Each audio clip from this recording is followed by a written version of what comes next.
사회 문제에 대해서 무관심했다, 교회 성장만 주겠다, 그건 좀 오해인 것 같고, 어느 교회보다도 이 사회 참여적인 그 메시지를 많이 전했고,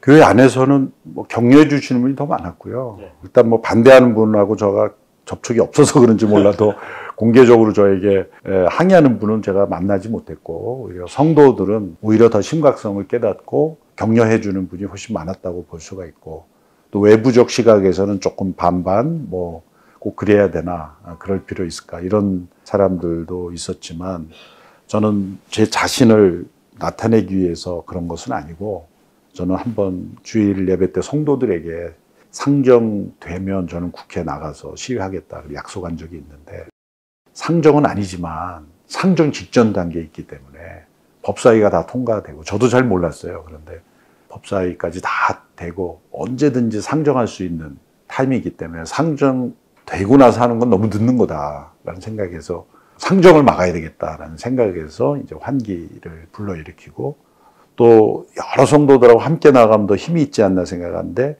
그렇지 않거든요.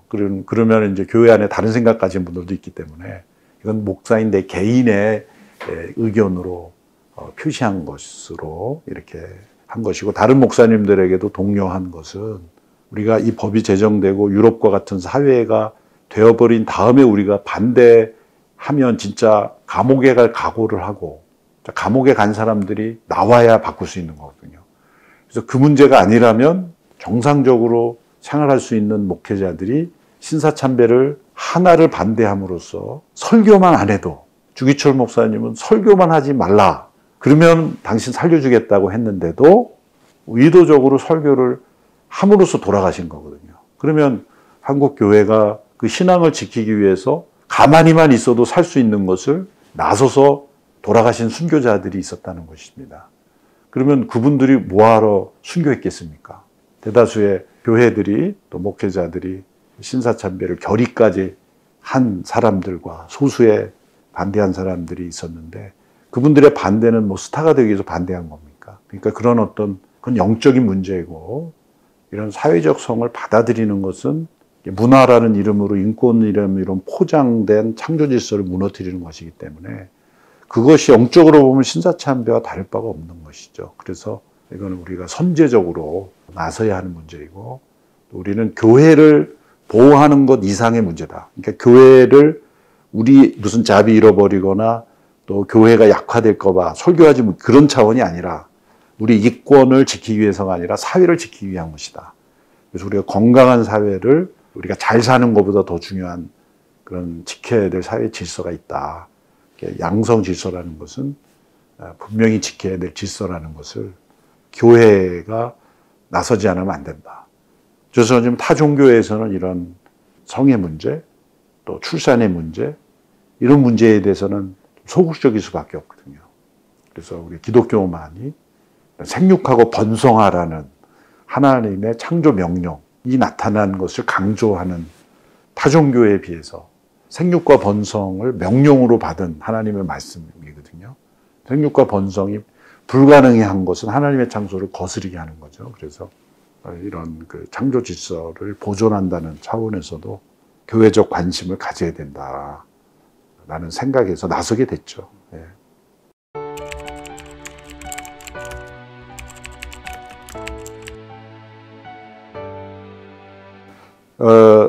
일단 하영조 목사님의 건강이 외부에 생각하는 것보다 상당히 오랜 동안 안 좋으셨기 때문에 교회에서 회의나 혹은 설교 몇 번 외에는 사회적인 어떤 활동을 할 수 있는 체력이 되지가 않으셨어요.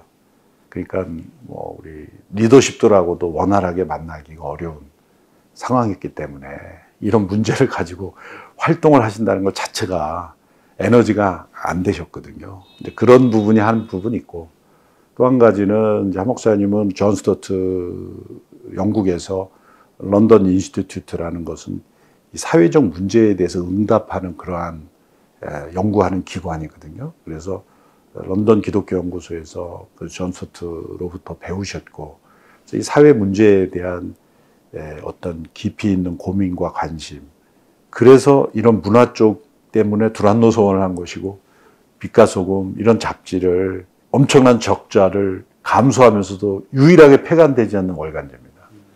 일반 성도들, 사회 속에 침투해 들어갈 수 있는 문화사역이 있어야 된다. 또 크리스천 리더십들이 사회 속에 깨어나야 된다. 그래서 크리스천 CEO 포럼을 만드시고 그 다음에 이 NGO를 통해서 해야 된다. 그래서 더 멋진 세상을 통해서 지금 아프리카나 이런 난민 이런 NGO 사역을 꾸준히 해오시고 그래서 우리가 외부에 홍보를 안 했지만 또 연예인 선교에 관심을 기울이는 것도 결국 대중문화 속의 영향력 때문이거든요. 그러니까 크리티컬한 이슈에 대해서 이렇게 집중하여 목소리를 내지 않았지만 사회 전반적인 사회 참여적인 의식이 굉장히 강한 분이었다. 그래서 우리 온누리교회 성도들 가운데 전문인으로서 세상 속에 영향을 미치는 뭐 한동대학교가 설립되도록 돕는 것도 교육선교의 비전이 있기 때문에 외부에는 알려지지 않았지만 개교하기 위해서 엄청난 돈을 교회가 빚을 지고 도운 거거든요. 그러니까 이런 학원 선교, 그 다음에 문서 선교, 그다음에 CGN을 통한 방송 선교, 그 다음에 해외 선교, 일본 우리의 원수 같은 이웃을 사랑하고 축복하는 변화시키는 러브 소나타 이런 사역들을 보면 교회 내부 사역보다는 외부 사역이 훨씬 더 많았다. 그리고 이제 타문화권 선교는 말할 것도 없고 그런데 이제 정치적인 면에서 어느 입장에 서지 않았다는 거죠. 네. 그리고 대한민국은 그 전까지만 해도 어떤 이렇게 양국화되지 않았거든요. 네. 그랬기 때문에 그냥 약간 정치와 거리를 둔 입장에서 이렇게 생각을 한 것이기 때문에 사회 문제에 대해서 무관심했다, 교회 성장만 주겠다, 그건 좀 오해인 것 같고 어느 교회보다도 이 사회 참여적인 그 메시지를 많이 전했고 최근 우리 장로님들에게 한 강의, 녹음된 어떤 강의가 돌아다니는 걸 들었는데 굉장히 어떤 종북 좌파적인 흐름에 대해서 강하게 비판하면서 우리 장로님들에게는 그런 강의도 하고 그러셨어요. 그러니까 외부적 이런 어떤 언론을 통해서 이 시대의 양극화를 좀 예견했다 그럴까 그런 생각이 들고 근데 저는 뭐 목사님이 살아계셨다면 이 차별금지 반드시 앞장섰다고 생각합니다. 예. 절대 침묵하지 않았을 거라고 생각하고 저는 이 소위 감이 있거든요. 그러니까 제가 뭐 돌아가신 하 목사님과 대화한다는 뜻이 아니라 예?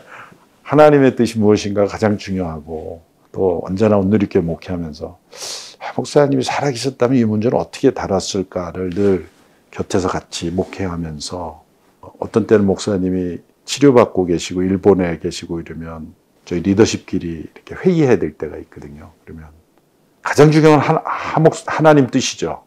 그러고 나서 우리 담임 목사님의 뜻은 어떤 것일까? 이런 좀 추측하는 그런 그 습관이 있는데 이 문제에 대해서는 남 목사님은 누구보다도 앞장서서 나갔을 거라고 생각하고 그렇기 때문에 온누리교회 성도들의 지지를 받는 거죠. 이 문제는. 그리고 우리 대학 청년들까지도 사실은 굉장히 청년 때는 진보적이고 그럴 수 있는데 이 문제에 대해서 청년들이 항의한 사람은 없습니다. 오히려 자녀가 동성애자인 경우, 트랜스젠더를 추구하는 경우 우리는 어떡하란 말입니까? 라는 그런 호소는 하죠. 우리는 설 땅이 없습니까? 그런 가정은 품어야죠. 그런 자녀를 품어야죠.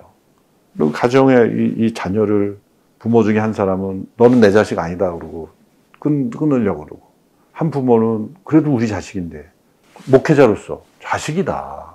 품어야지 안 된다. 같이 여행도 하고 식사도 하고 그렇잖아요. 지옥에나 가라 그러고 끊어버릴 수 있냐. 내가 입장은 나는 못 그런다. 그러니까 그건 보호죠. 보호와 사랑으로 일단 무조건적인 용납이고 그거는 어떤 죄와 어떤 문제도 마찬가지예요. 그렇다 그래서 그 아픔을 그 가정의 아픔을 해결해 주기 위해서 이제 모두가 우리가 기준을 바꿀 테니까 당신 괜찮다. 이건 다르죠. 실제로 안 괜찮은데 예?